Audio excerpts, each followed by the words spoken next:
আপনাদের দৃষ্টি আকর্ষণ করার জন্য সর্বভারতীয় তৃণমূল কংগ্রেসের তরফ থেকে আমরা আপনাদের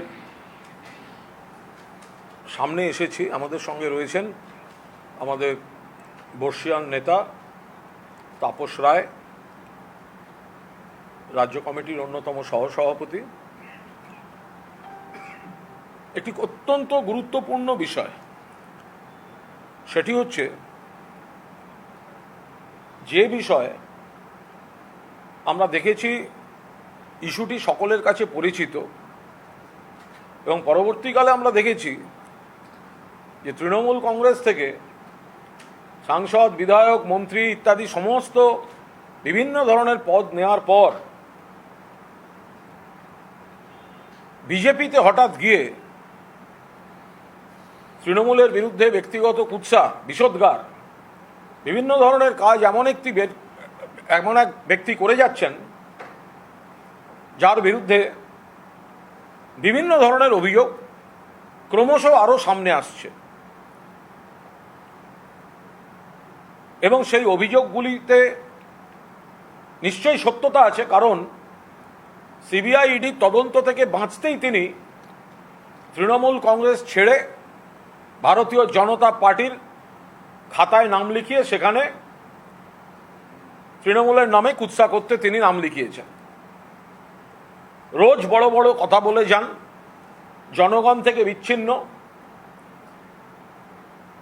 এর আগে একাধিক বিষয় তার নাম এসেছিল। সিবিআই এর already FIR named in Narada case. নারদায় দেখা গেছিল ক্যামেরার সামনে কাগজে মুড়ে নিচ্ছেন শুভেন্দু অধিকারী। সিবিআই শুভেন্দুর নামে এফআইআর করে, বিজেপি পার্টি অফিসে স্ক্রিন লাগিয়ে টাকা নেওয়ার ছবি দেখানো হয়। এখন বিজেপিতে গেছেন, বিজেপি সিবিআই তাকে দেখতে পাচ্ছে না। কেন্দ্রীয় গোয়েন্দা সংস্থাগুলো ব্যবহার হচ্ছে তৃণমূলের জন্য, রাজনৈতিকভাবে হেরে গিয়ে তৃণমূলের জন্য। কিন্তু সিবিআই এর এফআইআর নেমড, তিনি বসে আছেন বিজেপির কোলে। তো আজ এমন একটি অত্যন্ত গুরুত্বপূর্ণ বিষয় আমরা আপনাদের মধ্যে দিয়ে সকলের দৃষ্টি আকর্ষণ করতে চাই। আমি তাপস রায়কে অনুরোধ করব এই বিষয়টি বলার জন্য। এবং তার আগে আপনাদের বলে রাখি, এমন একটি ঘটনার, এমন একটি স্বীকারোক্তির, এমন একটি অভিযোগের ভিডিও আছে। সেই ভিডিওটি আমরা আগে আপনাদের দেখিয়ে নেব, তারপর তাপস রায় তিনি বলবেন।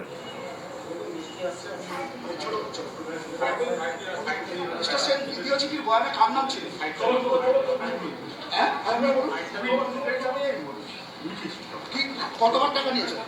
শুধু আমি দিয়েছি, অনেক টাকাই নিয়েছি। চাঁদিতে কার কথা গিয়েছিল? শুভেন্দু। আর আগে বলুন, দ্বিতীয় চিঠির বয়ানে কার নাম ছিল? শুভেন্দু। কত টাকা নিয়েছিল? কি বলে টাকা নিত?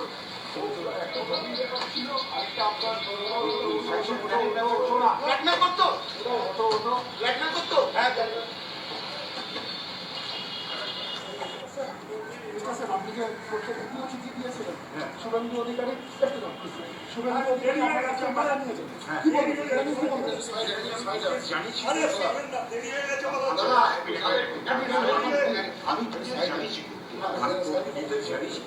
কতবার টাকা নিয়েছে মিস্টার স্যার? কতবার টাকা নিয়েছে আপনি কি বলে টাকা নিয়েছিল মিস্টার স্যার? দাদা আপনি বাইরে আছেন না? আমি শুধু এইটুকু বলে দিই যে এর আগে বিষয়টি সামনে এসেছিল। সারদা কর্তা সুদীপ্ত সেন তিনি জেল থেকে অফিসিয়ালি প্রিজনার্স পিটিশনে বিস্তারিত লিখে সিএমএম কলকাতা এবং আরও তিনি যাদের কাছে বিচার চেয়েছিলেন তাদেরকে চিঠিটা পাঠান। এরপর কিছুদিন আগে তিনি আবার এ নিয়ে তদন্ত চেয়ে, বিচার চেয়ে চিঠি পাঠিয়েছেন এবং অন্যান্য জায়গার পাশাপাশি সিএমএম কলকাতাকে তিনি চিঠিটি পাঠিয়েছেন। এই চিঠির কপি তাপস রায়ের বক্তব্যের পর আমরা আপনাদের কাছে দিয়ে দেবো। শুধু এইটুকু বলে রাখি, আপনারা বলতে পারেন চিঠিটি এলো কি করে। তার কারণ চিঠিটা বৈধ চিঠি।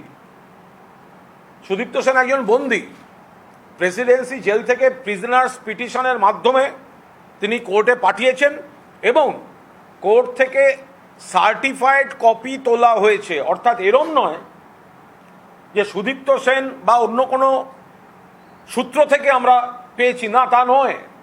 এটি কোর্ট থেকে সার্টিফাইড কপি হিসাবে সম্পূর্ণ বৈধ প্রক্রিয়ায় এই লিখিত স্টেটমেন্টটি এটা বিচারকের কাছে দেওয়া, ফলে এটি একটি লিখিত বিবৃতি, statement of Sudipta Sen.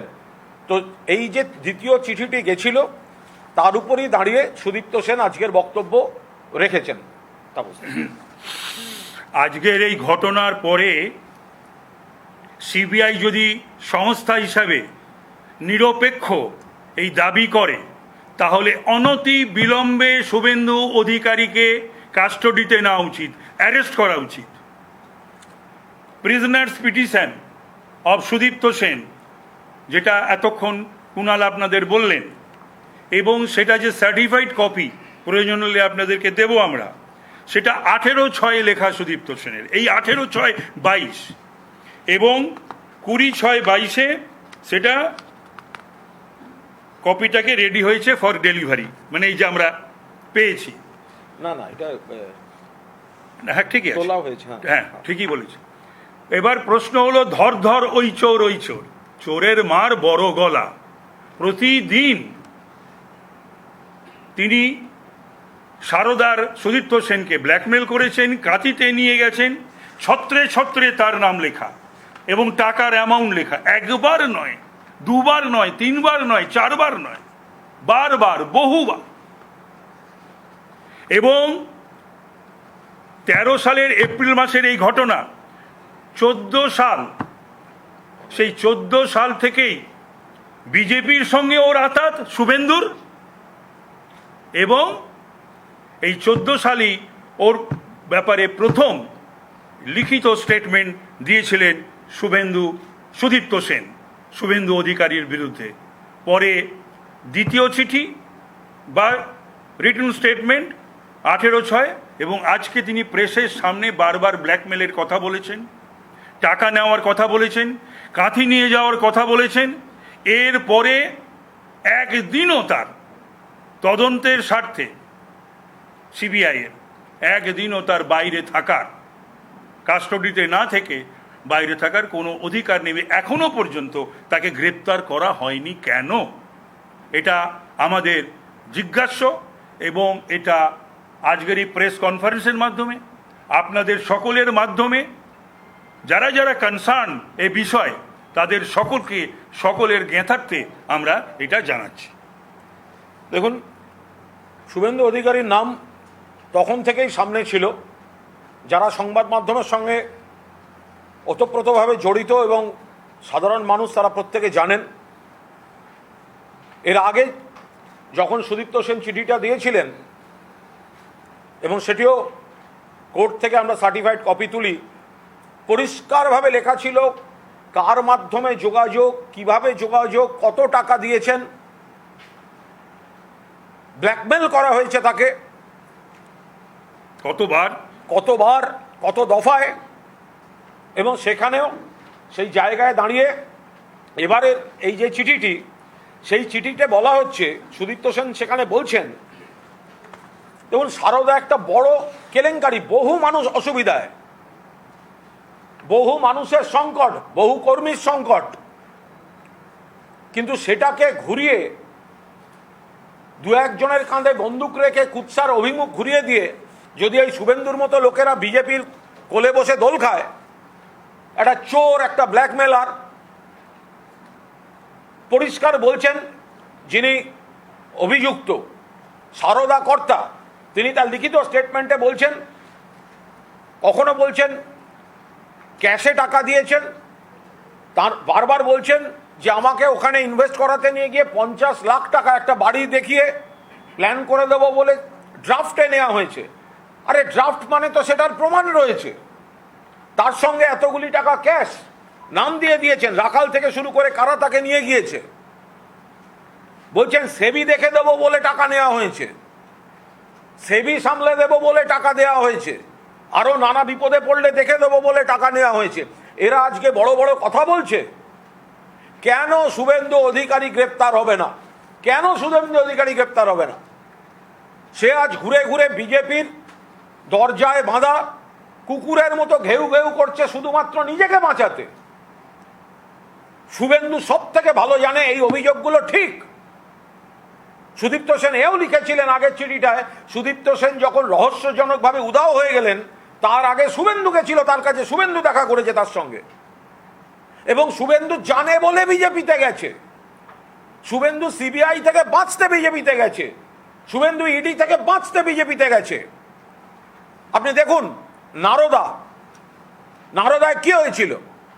BJP অফিসে এইভাবে বসে স্ক্রিন দিয়ে নারদার ফুটেজ দিয়ে তখন বিজেপি নেতারা দাবি করেছিলেন একে গ্রেপ্তার করতে হবে, ওকে গ্রেপ্তার করতে হবে, তাকে গ্রেপ্তার করতে হবে। সিবিআই এফআইআর দায়ের করেছিল। এবার প্রশ্ন হচ্ছে 2021 সালের বিধানসভা ভোটে হারার পর বিজেপি সিবিআইকে ভোরবেলা তৃণমূল নেতাদের বাড়ি পাঠায়, শুভেন্দুর বাড়ি পাঠায় না কেন? শুভেন্দু তো এফআইআর নেমড। আজকে আমরাও এখানে এই স্ক্রিন দেখিয়ে, পারতেন্দু আরেকবার চালিয়ে রাখো তো এটা মিউট করে, আমরা স্ক্রিন দেখিয়ে বলছি যদি নারদায় এই স্ক্রিন দেখিয়ে বলার পর এফআইআর হয়ে থাকে সিবিআইতে, তাহলে এই স্ক্রিন দেখিয়ে যেখানে মেন অ্যাকিউজ বহুদিন আগে থেকে তিনি বলে যাচ্ছেন শুভেন্দুকে টাকা দিয়েছেন, সিবিআই যাক কাঁথিতে দেখুক। সুদীপ্ত সেন এই 50 লাখ টাকা ড্রাফটের কথা বলছেন কাঁথি মিউনিসিপ্যালিটিতে, যাদের নাম দিয়েছেন লাখ লাখ কোটি টাকা নগদ দিয়েছেন। শুভেন্দু অধিকারী প্রভাবশালী, বিজেপিতে আছে, তাকে কাস্টাডিতে নিয়ে তদন্ত করতে হবে। যদি নারদে এইভাবে স্ক্রিন সামনে রেখে বিজেপি প্রেস কনফারেন্স করার পর সিবিআই তদন্তে নামতে পারে, তাহলে এত বড় স্বীকারোক্তির পর সিবিআই অবিলম্বে শুভেন্দু অধিকারীকে অ্যারেস্ট করতে হবে। ওর ওই বড় বড় কথা, ও তো বাঁচতে গেছে মেরুদণ্ডহীন একটা ক্লিপ, অকৃতজ্ঞ বেঈমান। ও বিজেপিতে গেছে কেন? ও তো জানে এগুলো ঠিক, ও টাকা নিয়েছে। আজকে দেখা হোক সারদার অ্যাকাউন্ট থেকে কাঁথি মিউনিসিপ্যালিটিতে ব্যাংক ড্রাফট কাটা হয়েছে কিনা। যদি ব্যাংক ড্রাফট কাটা হয়ে থাকে তাহলে ক্যাশের অভিযোগও সত্যি বলে প্রমাণিত হবে। ফলে এই জায়গায় দাঁড়িয়ে আমরা পরিষ্কার বলছি, তদন্ত শুধু একদিকে ঘুরিয়ে দেওয়া হবে, ওসব হবে না। আমরা তো মাথা উঁচু করে আমি এই মামলা লড়াই করছি, জ্ঞান তো কোনো দোষ করিনি, কিন্তু যারা চক্রান্তটা করে সাধু সেজে ঘুরছে তাদের এইভাবে সাধু সেজে ঘোরার কোনো নৈতিক অধিকার নেই। তুমি মহারাজ সাধু হলে আজ প্রশ্ন হলো যে অনতি বিলম্বে ওকে গ্রেপ্তার করতে হবে, কাস্টডিতে নিতে হবে, হেফাজতে নিয়ে সুদীপ্ত সেনের সামনে বসিয়ে জিজ্ঞাসাবাদ করতে হবে। একদম পরিষ্কারভাবে কে শুভেন্দু, কিসের শুভেন্দু। যারা আমরা বিভিন্ন দপ্তরে কাজ করেছি, আমি সাংবাদিক, আগেও সাংবাদিক ছিলাম, সারদার মিডিয়া সেকশনে কাজ করেছি, কোনো অন্যায় করিনি, আইনের পথে চলবে, আমি লড়বো। বহু মানুষ সংকটে, কিন্তু হু ইজ শুভেন্দু অধিকারী? ও সারদায় কি করছিল? ও কি চাকরি করতে গেছিল? ওর অ্যাপয়েন্টমেন্ট লেটার আছে? ও সুদীপ্ত সেনের কাছে যেত কেন? ও একটা চোর, ও একটা ব্ল্যাকমেলার। সুদীপ্ত সেন বারবার বলে যাচ্ছে ব্ল্যাকমেল করেছে। এর আগে যে চিঠিটা সিএমএম এ দিয়েছে সেখানেও ব্ল্যাকমেলিং শব্দটা আছে, যে শুভেন্দু অধিকারী ব্ল্যাকমেল করে করে টাকা নিয়েছে। এখানে পরিষ্কার লেখা আছে সেবি দেখে দেব বলে টাকা নিয়েছে, বিপদে পড়লে দেব বলে টাকা নিয়েছে। তো এটা একজন মেন অ্যাকিউজড, বহুবার ক্যাশে নিয়েছে, যে বহুবার ক্যাশে নিয়েছে, যে কোম্পানিকে নিয়ে অভিযোগ মামলা, আরে তার মালিক বলছেন। এর আগের চিঠিতে তো সুদীপ্ত সেন দেখিয়ে দিয়েছেন যে তার আসল ওই চলে যাওয়ার যে রহস্য, কেন, কাদের কথা, কিভাবে গেছিলেন। যাওয়ার আগেও শুভেন্দু দেখা করেছেন। সুদীপ্ত সেন তার আইনে যা বিচার হচ্ছে, কিন্তু যদি এই কথাগুলো সামনে আসে, তার সত্যাসত্য কেন সিবিআই খতিয়ে দেখবে না, কেন ইডি খতিয়ে দেখবে না?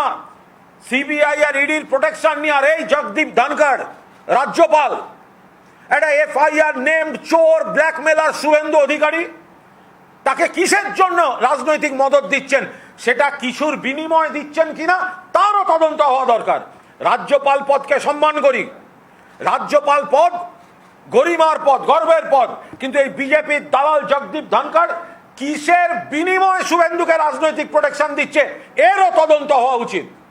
মিস্টার জগদীপ ধনখড় কথায় কথায় লোককে ডেকে পাঠান, জগদীপ ধনখড়কে পাঠাবো সুদীপ্ত সেনের চিঠিগুলোর সার্টিফাইড কপি পাঠান, এবার আপনি সিবিআই এর কাছে অ্যারেস্ট করুক সুদীপ্ত সেনকে, এই শুভেন্দু অধিকারীকে। রাজনৈতিক প্রোটেকশন দিচ্ছেন একটা ক্রিমিনালকে, শুভেন্দু অধিকারী একটা ক্রিমিনাল, চোর, ব্ল্যাকমেলার, তাকে এই জগদীপ ধনখড় প্রোটেকশন দিচ্ছেন। কিসের বিনিময়ে প্রোটেকশন দিচ্ছেন? যদি কিছুর বিনিময়ে দেন, কিসের, কেন কেন দিচ্ছেন তারও তদন্ত হওয়া উচিত। কারণ একজন knowing fully well that person is FIR named by CBI, জেঠুর বাড়ির মতো ভেবে ফেলেছে রাজভবনটাকে, যখন ইচ্ছে ঢুকবে, যখন ইচ্ছে বেরোবে। কিসের স্বার্থে, কেন? সিবিআই এর এফআইআর নেমড, ক্যামেরার সামনে টাকা খায়, একটা চোর, ব্ল্যাকমেলার। বিজেপি নেতারা তাদের গিয়ে বলুক জিন্দাবাদ, তাদের জাত নেই, কুল নেই, এরকম একটা চোরকে নেতা বানাচ্ছে, ওদের কোনো নেতা নেই বলে। কিন্তু জগদীপ ধনখড়, আপনার কাছে সুদীপ্ত সেনের চিঠিগুলো যাবে, আশা করব এবার সেগুলো আপনি সিবিআই আর হোম মিনিস্ট্রিতে ফরওয়ার্ড করবেন। আর যদি না করেন তাহলে ধরে নেব যে আপনি কিছুর বিনিময়ে এই চোর, ব্ল্যাকমেলার শুভেন্দু অধিকারীকে প্রোটেকশন দিচ্ছেন। এই বিষয়ে আমাদের এটাই।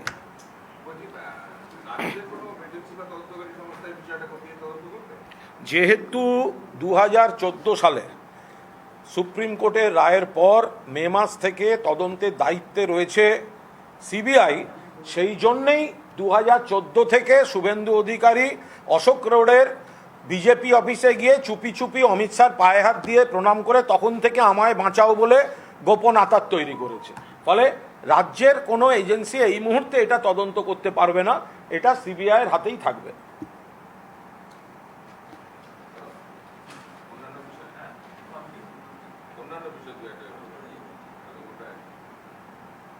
একটা হচ্ছে যে আজকে তো হাইকোর্ট মমিতা সরকারকে চাকরি ফেরত দিতে বলেছে, অঙ্কিতা অধিকারীর যে চাকরিটা, এবং বেতনের সমস্ত কিছু তাকে দিয়ে দিতে বলেছে।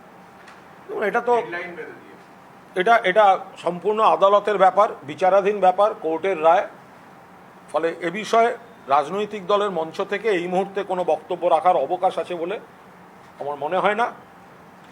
এখন কোর্ট যেটা রায় দিয়েছেন, সংশ্লিষ্ট যারা পার্টি রয়েছেন, পার্টি মিনস আমি রাজনৈতিক দল বলছি না, আমি বলছি মামলার সঙ্গে যারা যারা যুক্ত, তাদের আইনজীবী দিয়ে তারা গোটা বিষয়টা কথা বলবেন। আদালতের রায় আদালত দিয়েছেন। এসএসসি দুর্নীতিতে নাম জড়ানোর পর কল্যাণময় গঙ্গোপাধ্যায়কে সরানো হয়েছে, বাকিদেরও ব্যবস্থা নেওয়ার কথা বলছে বিরোধী দল। এটা আমরা পুরোদস্তুর প্রশাসনিক বিষয়, ফলে এটি কোনো কিছুর ভিত্তিতে কিনা নাকি এমনি একটা নির্ধারিত সময়ের রুটিন, সেটা আমাদের পক্ষে বলা মুশকিল। এটা শিক্ষা দপ্তরের বিষয়, শিক্ষা দপ্তর তাদের সিদ্ধান্ত নিয়েছে। তাহলে তো ধরে নিতে হয় কোনো ব্যর্থতা, অপদার্থতা, দুর্নীতি এরকম কোনো অভিযোগ ছিল বলে দিলীপ ঘোষকে সরানো হয়েছিল। ফলে সরানো মানেই যদি ধরতে হয় যে অপদার্থতা, দুর্নীতি, তো তাহলে তাই বিজেপি আগে ঠিক করুক, বলুক যে দিলীপ ঘোষকে কোন অভিযোগে সরিয়েছে, তারপর আমাদের কাছে প্রশ্ন এলে আমরা ভেবে দেখব। নির্বাচন করা যাবে, হাইকোর্ট কোনো বাধা দেয়নি, ফলও প্রকাশ করতে পারা যাবে। এবং তবে বিজেপি বলছে দ্বিতীয় নির্বাচনের রায়টাকে নিয়ে হাইকোর্টের শুনানিটা সুপ্রিম কোর্টে যাবে। বিজেপি জনগণের কাছে ছাড়া বিভিন্ন জায়গায় ঘুরে বেড়ানোটা ছাড়া ওদের কাছে তো কোনো রাস্তা নেই। বাংলার মানুষের কাছ থেকে ওরা প্রত্যাখ্যাত, বিজেপির অন্য কোনো জায়গায় যাওয়ার নেই। ফলে যেগুলো স্মুথ হচ্ছে, পাহাড়টা ছিল বাম জমানায় রক্তাক্ত, অশান্ত, মমতা বন্দ্যোপাধ্যায় পাহাড়টাকে হাসি ফুটিয়েছেন, অর্থনীতি সচল হয়েছে, পর্যটকরা যাচ্ছেন, পলিটিক্যাল প্রসেসের মধ্যে দিয়ে ডেমোক্রেসিটা রেস্টোর্ড হচ্ছে। সেখানে দাঁড়িয়ে বিজেপি সহ্য হচ্ছে না, তারা নানারকমভাবে প্ররোচনা দিচ্ছে, যেটা মসৃণ পদ্ধতি সেটায় বাগড়া দেওয়ার চেষ্টা করছে। ফলে এইগুলো তাদের কাজ, তারা করবে। রাজ্যপাল বলছেন যে এক দশক ধরে রাজ্যে কোনো সিএজি অডিট হয় না, জিটিএতে দীর্ঘদিন অডিট হয় না, দুর্নীতিতে প্রচ্ছন্ন মদত রাজ্যে। আমি প্রথমেই বলছি, রাজ্যপালের বিরুদ্ধে আমি দুর্নীতিতে প্রচ্ছন্ন মদত দেওয়ার অভিযোগ আনছি। কারণ এফআইআর নেমড নারদা মামলায়, সিবিআই এর এফআইআর নেমড শুভেন্দু অধিকারী, সারদা মামলায় অভিযুক্ত শুভেন্দু অধিকারীকে, যিনি রাজনৈতিক মদত দেন, সেই জগদীপ ধনখড় ব্যক্তিগতভাবে আমি তার বিরুদ্ধে দুর্নীতিতে মদত দেওয়ার, প্রচ্ছন্ন মদত দেওয়ার আমি অভিযোগ আনছি, এবং তিনি বিজেপির দালালি করছেন বলে এই ধরনের অসঙ্গত কথাগুলি বলছেন। যখন পাহাড়টা অশান্ত ছিল, যখন পাহাড়ে কেউ যেতে পারতো না, যখন কোনো পর্যটকরা উঠতে পারতেন না, যখন পাহাড়ের মানুষ ভোট দিত না, পাহাড়ে যখন কন্যাশ্রী যায়নি, পাহাড় যখন স্তব্ধ ছিল, তখন কোথায় ছিলেন এই জগদীপ ধনখড় অ্যান্ড কোম্পানি? যখন ধাপে ধাপে ধাপে ধাপে ধাপে বিভিন্ন সমস্যা মিটিয়ে স্মুথ করা হচ্ছে, আর একটু টাইম দেবেন না? সহযোগিতা করবেন না? ওনার তো গর্ব হওয়া উচিত যে এই সরকার পাহাড়কে এমন জায়গায় এনেছে। আবার বম্বের ফিল্ম ইন্ডাস্ট্রি পাহাড়ে শুটিং করতে আসছে। রাজ্যপালের টুইটে সেই ছবিগুলো দিন, যে কখন করিনা কাপুর শুটিং করতে আসছেন, এগুলো দিন, যে পাহাড় নর্মাল হচ্ছে। সারা ভারত থেকে আবার এখানে আসছে, অর্থনীতিটা সচল হচ্ছে। ফলে উনি যেগুলো করছেন উদ্দেশ্য প্রণোদিত কুৎসা করছেন। আর একটা হচ্ছে যে এই বকেয়া মহার্ঘভাতা দিতে পারেনি বলে রাজ্যের বিদ্যুৎ সংস্থার উপর এটা সম্পূর্ণ কোর্টের রায়। এবার কনসার্ন সেটা একটা কোর্টের রায়, আমাদের এই মুহূর্তে কিছু বলার নেই। ওখানে তো রাজ্য সরকারের আইনজীবীরা রয়েছেন। কোর্টের ব্যাপারটা আইনের যেভাবে আইনি যা পদক্ষেপ হবে সেটা কোর্টে রাজ্য তরফে জানাবে। গভর্নর বলছেন যে রাজ্যের রাজ্যপাল হিসাবে আমি রয়েছি, কিন্তু মাথা নিচু করে আমি রয়েছি, কারণ প্রতিবাদ করাটাকে আমরা বিরোধিতা করছি। গভর্নর যদি বলে থাকেন তাকে মাথা নিচু করে থাকতে হচ্ছে, তাহলে সেটা তার ব্যক্তিগত স্পন্ডেলোসিসের প্রবলেম, তার সঙ্গে রাজ্যের অবাধ পরিবেশের কোনো সম্পর্ক নেই। উনি বলছেন মাথা নিচু করে থাকছি, আমি বলছি আপনার স্পন্ডেলোসিস হয়েছে, আপনি মাথা নিচু করে আছেন। সারা বাংলা মাথা উঁচু করে আছে। সকাল থেকে আপনি ঘুম থেকে উঠে দাঁত মাজার আগে থেকে টুইট করতে পারেন, যা ইচ্ছা কুৎসা করতে পারেন, আর লেখার সময় মাথা নিচু করে আছি। ইয়ার কি হচ্ছে? একটা মানে মিথ্যাচারের একটা লিমিট থাকবে। এই রাজ্যপাল পদটি অত্যন্ত গর্বের, সম্মানের, সাংবিধানিক পদ। আর এই বিজেপির দালাল জগদীপ ধনখড়, তিনি সকাল থেকে উঠে যে বিজেপির দালালিটা করছেন, এটা অত্যন্ত দুর্ভাগ্যজনক। দ্রৌপদী মুর্মু মনোনয়ন জমা দিয়েই মমতা বন্দ্যোপাধ্যায়, সোনিয়া গান্ধী সূত্রের খবর সমর্থন চাইছে। এটাকে তৃণমূল কিভাবে দেখছে? যে কোনো প্রার্থী যে কোনো ভোটে দাঁড়ালে সমর্থন চাইবেন, এটা সাধারণ রুটিন ব্যাপার। এটা তো একটা সংসদীয় রাজনীতি, পরিষদীয় রাজনীতির স্বাভাবিক সৌজন্য। এর মধ্যে আলাদা রাজনৈতিক তাৎপর্য খোঁজার কোনো জায়গা নেই। আমরা শুধু এইটুকু বুঝি, এই নির্বাচনটা, রাষ্ট্রপতি নির্বাচনটা কোনো ব্যক্তি বনাম ব্যক্তি নয়, কোন শক্তির প্রতিনিধি। অশুভ শক্তি হচ্ছে যারা এখন দেশ চালাচ্ছেন, আর শুভ শক্তি হচ্ছে যারা বিকল্প প্রার্থী দিচ্ছেন। ফলে এই দুই প্রার্থীর লড়াই। এবার ভোটে যারা দাঁড়াচ্ছেন তারা তাদের সৌজন্য মতো বিভিন্ন জায়গায় ভোট চাইবেন, না তো স্বাভাবিক ব্যাপার। এটাই দিলীপ ঘোষকে করা হয়েছিল। তিনি বলছেন এই বিরোধী প্রার্থী নিয়ে আমাদের কোনো চিন্তা নেই, মমতা বন্দ্যোপাধ্যায়কে কেউ পাত্তা দিচ্ছেন না, উনি অ্যাটেনশন নিতে চাইছেন দিল্লিতে। এর আগে অনেক জোট ভোট করেছেন, কোনো লাভ হয়নি। এবার যেটা করছেন তাতেও কোনো লাভ হবে। দিলীপ ঘোষ নিজেকে নিয়ে ভাবুন, উনি আইডেন্টিটি ক্রাইসিসে ভুগছেন। ওনার একটা পরিচয়ের সমস্যা হচ্ছে, কারণ ওকে রাজ্য বিজেপির সভাপতি থেকে সরিয়ে দিয়েছে, আবার রাজ্য বিজেপির ব্যাপারে মুখ খুলতেও বারণ করে দিয়েছেন।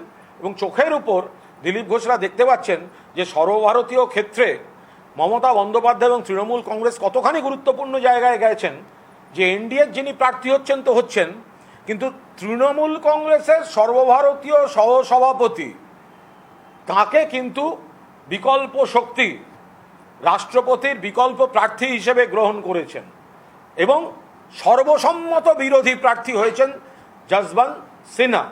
ফলে দিলীপ ঘোষ, তাকে আমি শুধু এইটুকু বলতে পারি, ও দিলীপ দা, তৃণমূলের দিকে তাকিয়ে কী লাভ? তৃণমূলের দিকে তাকালে মনে হবে রাস্তায় যাচ্ছেন আর পেছনে লরির পেছনে রাখা দেখবি আর জ্বলবি, লুচির মতো ফুলবি।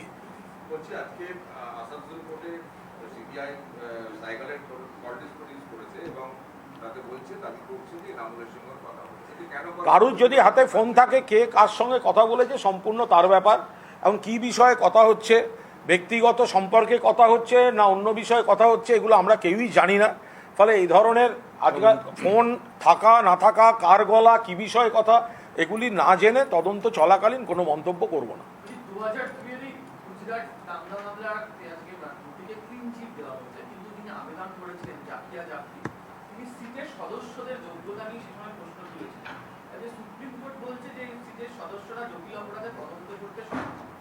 অনেকে বিরোধীরা প্রশ্ন করছেন, এটা হচ্ছে যেহেতু প্রাইম মিনিস্টারের নাম বা মোদীর নাম জড়িত আছে, তাই কি এই ধরনের সিদ্ধান্তগুলো আসছে? এটা যেহেতু আদালতের বিষয়, আদালতের রায় নিয়ে কোনো রকম কোনো মন্তব্য করাটা সমীচীন নয়।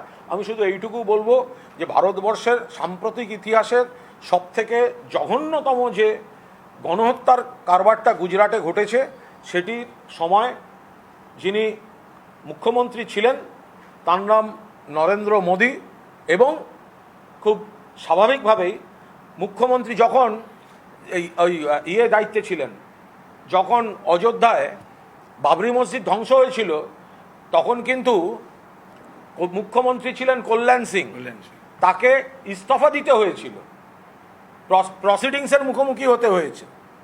তো তার কারণ একটা বড় ঘটনা ঘটছে আর মুখ্যমন্ত্রী জানেন না, এই জিনিস খুব কঠিন ব্যাপার এই ধরনের ক্ষেত্রে, যেটা যেটা প্রকাশ্যে হচ্ছে। বলেছিলেন রাজধর্ম, অটল বিহারী বাজপেয়ী তখন বলতে বাধ্য হয়েছিলেন নরেন্দ্র মোদীকে, রাজধর্ম পালন করুন। ফলে যেটা সবাই জানেন, তৎকালীন প্রধানমন্ত্রী পর্যন্ত বলেছিলেন নরেন্দ্র মোদী রাজধর্ম পালন করেননি। ফলে তার পরিপ্রেক্ষিতে আজকের প্রধানমন্ত্রী নরেন্দ্র মোদী আদালতে কি রায় পাচ্ছেন, সেটা খুব আমার মনে হয় সবাই মন দিয়ে দেখছেন এবং মন দিয়ে পড়বেন। অসংখ্য মমতা বন্দ্যোপাধ্যায় কালকে বলেছেন এবং সমালোচনা করেছেন বিজেপি, সেই প্রসঙ্গ উল্লেখ করে আজকে বিজেপি এবং অধীর চৌধুরী বলছেন যে দিদি আর মোদীর ডিএনএ এক, কারণ হচ্ছে আসাম, সেখান থেকে তো নাগাল্যান্ড, মিজোরাম, সেখান থেকে তো আমাদের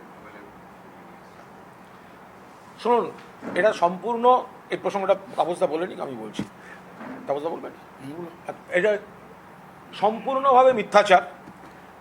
তার কারণ হচ্ছে এই যে একেবারে রাষ্ট্রীয়ভাবে মান্যতা দেয়া, যে এতজনকে তুলে নিয়ে গিয়ে চলে গেলাম সুরাটে, বম্বের, সেখান থেকে চলে গেলাম বন্যা কবলিত আসামে নিজেদের রাজ্য বলে, তৃণমূল কংগ্রেস কখনো কোনো অবস্থায় এ কাজ করে না। আজও এই মুহূর্তে মমতা বন্দ্যোপাধ্যায় এবং অভিষেক বন্দ্যোপাধ্যায় দরজা খুলে দিলে বিজেপির পরিষদীয় দল বলে কিছু থাকবে না, বিরোধী দলের স্বীকৃতিটাও চলে যাবে। কিন্তু এই শুভেন্দু অধিকারী বিরোধী দলনেতা থাকবে না যদি মমতা বন্দ্যোপাধ্যায় এবং অভিষেক বন্দ্যোপাধ্যায় দরজাটাকে খুলে দেন। আজও যে লাইন বা কিউ রয়েছে বিজেপি বিধায়কদের। এবার এখানে সমস্যাটা হচ্ছে এই যে আমাদের এখানের প্রবলেম হচ্ছে অন্য জায়গা থেকে আমরা কোথাও দল ভাঙিয়ে সরকারে যাওয়া, দলের চাঙ্ক অফ এমএলএস যেভাবে হোক তুলে নিয়ে সরকারে যাওয়া না।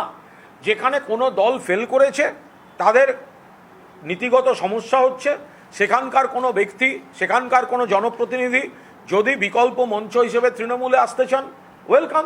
কিন্তু একটা জায়গায় সরকার দখল করতে গিয়ে জনগণের রায় না নিয়ে শুধুমাত্র শাসক দলের লোকদের ভাঙিয়ে নিয়ে সরকার দখল করতে যাওয়া, এ কাজ তৃণমূল করেনি, এ কাজ তৃণমূল করবে না। তৃণমূল এই যে অধীর চৌধুরীদের বোঝার ভুল, আরে অধীরদা 2021-এ তৃণমূল তো একাই সরকার গড়েছে, আপনি তো শূন্য, আপনি তো এবার মহাশূন্যের দিকে যাচ্ছেন। তো সুতরাং এই দুটো এক ডিএনএ নয়। আমাদের এই সাফল্য দেখে যদি অন্য দল কেউ আকৃষ্ট হয়ে এই মডেলের দিকে আসতে চায়, সেটা ক্রেডিট। আর যারা জনগণের দ্বারা রিজেক্টেড, তারা ব্যাকডোর দিয়ে ক্ষমতায় আসার জন্য সরকার পক্ষকে ভাঙাচ্ছে, এইটা হচ্ছে তফাৎ। রাজনীতি করতে গেলে তফাৎটা তো ভাববেন। Thank you.